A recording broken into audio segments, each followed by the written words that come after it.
What's up, dudes? It's that time of the year, halfway through, and it's time to reflect on the year of gaming and tell you guys what my favorite games are of this year. And let me tell you something. My dear precious baby boy Vivi highly approves of my list, okay? I told him before I made this video, and I told him what the list was, and he's literally told me, like, you're absolutely goated with the sauce with the opinions, dudes. If you don't like my opinions, you also don't like Vivi. We didn't even get an announcement for a Final Fantasy IX remake, dude. Why would you be rude to Vivi at a time like this? We didn't even get an announcement for his remake, dude. Anyway, here's the list. At number 5, it's a game that I know for a fact that you haven't played and that you are sleeping on. It's Ruffy and the Riverside, dude. I did not realize how great of a time I was going to have playing this game. I thought this was going to be some Astrobot kind of regular 3D platformer. Basically a new Banjo-Kazooie. And it's got a big plot. The exploration's insane. Like, there's like secrets and sub-levels that you can get everywhere in like the middle part of the map. I was exploring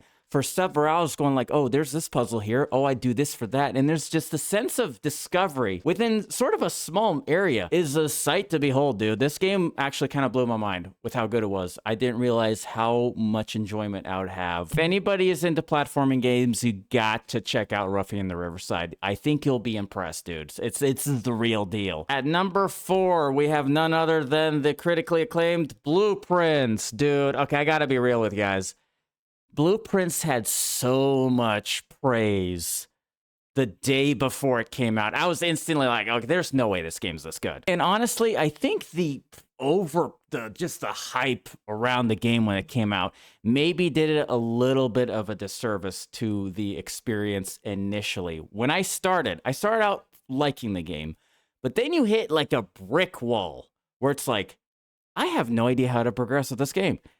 And it got, honestly, rather frustrating. But once you break through and sort of getting into the mystery of the game, you get a little bit more upgrades on knowing what to do. You have a little bit more flexibility of what kind of places you can make.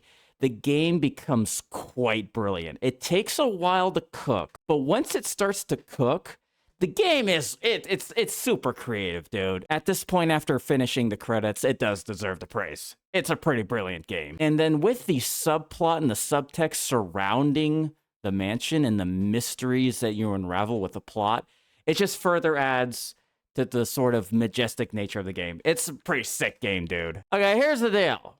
Okay, with my number 3 game. All right, I had to think about this.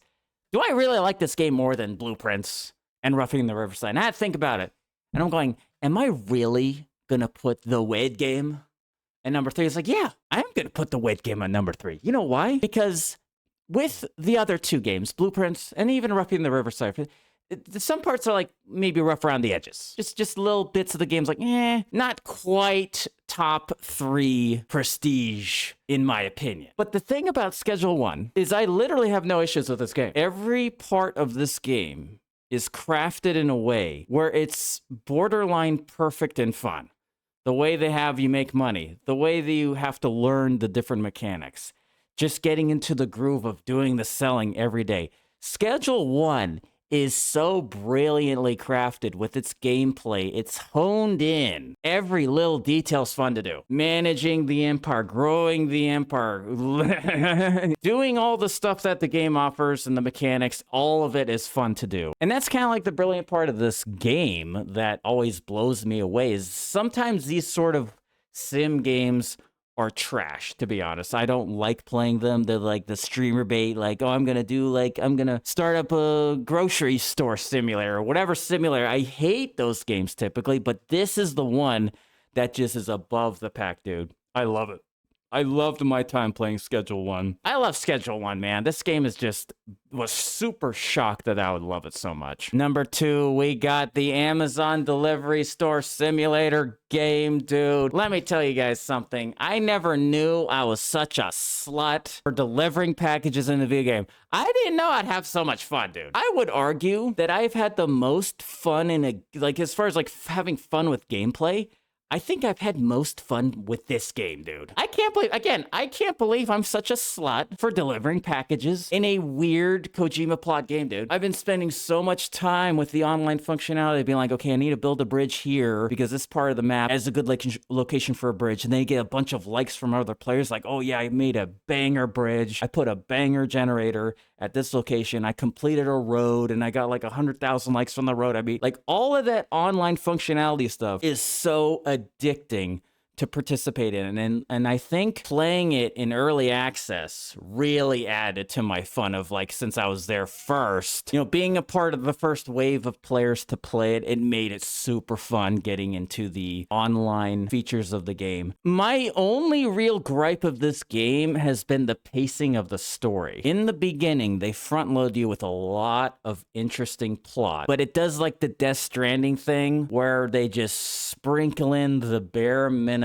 over the course of the playthrough. So the pacing of the plot, it can feel like it starts to drag a bit given how much gameplay you're doing versus how much plot is actually happening. And that's sort of like a Death Stranding thing. It's not really indicative of the second game versus it's both games are pretty much similar in that. And that's a little gripe I have with as far as the storytelling goes. The pacing can feel off at times. However, this game is just so much fun to play. I can't explain it. And it's also like a game I wouldn't recommend to people. It's like, if you're not a slut like me delivering packages, I don't think you're going to be into this game. But I love it, dude. It's my number 2 favorite game of the year. And there's that time, dudes. And for the number 1 game of 2025, you know what it is. Or do you know what it is? Because my number 1 favorite game of 2025 is Clair Obscur. And it's also Kingdom Come Deliverance 2, dudes. I'm cheating. Okay? I don't care. This is my spicy list. Hey, listen, I told Vivi beforehand about this that I was going to put Clair Obscur and Kingdom Come Deliverance 2 at number 1, and he was like, that is the most based list I've ever... That's my list, dude. The number 1 best game of the year is Clair Obscur and Kingdom Come Deliverance 2. Listen, I know what you guys are saying. You guys are yelling at your phones. How could you put this game on the same level? There's no way something would beat out Clair Obscur. That's not what I'm saying, dudes. I'm saying the number 1 best game of the year is Clair Obscur and Kingdom Come Deliverance 2. Because both I scored 10 out of 10s. In my opinion, I don't think Game of the Year is clear-cut when you have these 2 games that exist. Kingdom Come Deliverance 2, for its genre, is possibly the greatest one of its genre. I cannot begin to describe the technical marvel of this game with the side quests. It doesn't really feel like an open world game. It feels like a world where you're getting to know the characters, and that I never really experienced that with a game like this. Each side quest in each town affects the overall world. If you do a side quest here and a side quest here and a side quest here, it all kind of comes together and these characters interact with each other. And then when you get to the wedding, you meet all of the characters that you interacted with up until that point. It's just such a monumentally sick game. And then the combat's like super hard when you're getting to it. Like, oh my God, I'm gonna die, dude.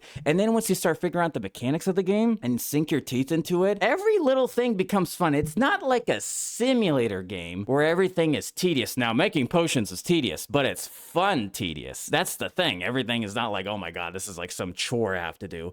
Every little thing feels like a little video game with little things you have to figure out. And quests on paper sound boring, but once you do it, you are rewarded with such good characterization with each side quest you do. The protagonist, Henry, his name is Henry. He does the best he can, dudes. Don't you guys get it? This game is monumental, dude. Dude, I told Vivi about this and he agrees. I do kind of feel, even though this game has sold really well, it has been slept on a little bit. And I think the reason for that, honestly, it is a hard game to get into. It's not like Skyrim where you can just start playing.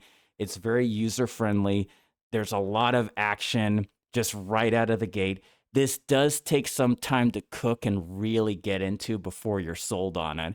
So I think that's why, just in the general scheme of people saying this is the best game of the year, it's a very niche thing. That's why in the grand scheme of the game of the year conversations, this one isn't talked about too as much. But for those that played it, will say the same thing. that it's an absolutely incredible video game. And if for some miraculous reason this game wins Game of the Year, none of you should be mad, because it definitely deserves it if it wins. But yeah, dude, and then the other Game of the Year, Clair Obscur. What a monumental game this was, man. Like, just experiencing for the first time.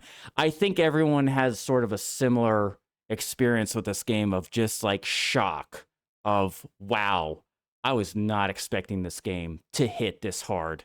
The gameplay, story, music, just the design, everything coming together in this package, and it's just a wonderful feeling. It puts you in like a time machine, going back and playing OG RPGs and putting that experience into a modern setting. It's just a magical game. As much praise I want to give Kingdom Come Deliverance 2, one thing I will say is if this game does win Game of the Year, it'll be such a positive to the industry. And again, that's another thing about Kingdom Come Deliverance 2 to think about, is both of these games are essentially double A. Kingdom Come Deliverance has a budget of $40-something million. It's not a lot if you look in the grand scheme of like other games that have come out. These two are the best games of the year, and that's the big story for me. It's like, wow, a big AAA budget game is not like Game of the Year. Again, this game, just wonderful, front to back, just a mind-blowing experience playing this for the first time. I will never forget it. I hope to post this on YouTube pretty soon. But yeah, Clair Obscur, just a monumentally amazing game. It deserves all the praise that it's been getting. So anyway, that's my 5 best games. And again, Vivi approves of this list, so don't be mad at Vivi. You can talk to me, but don't make him cry, dude. It's precious baby boy Vivi.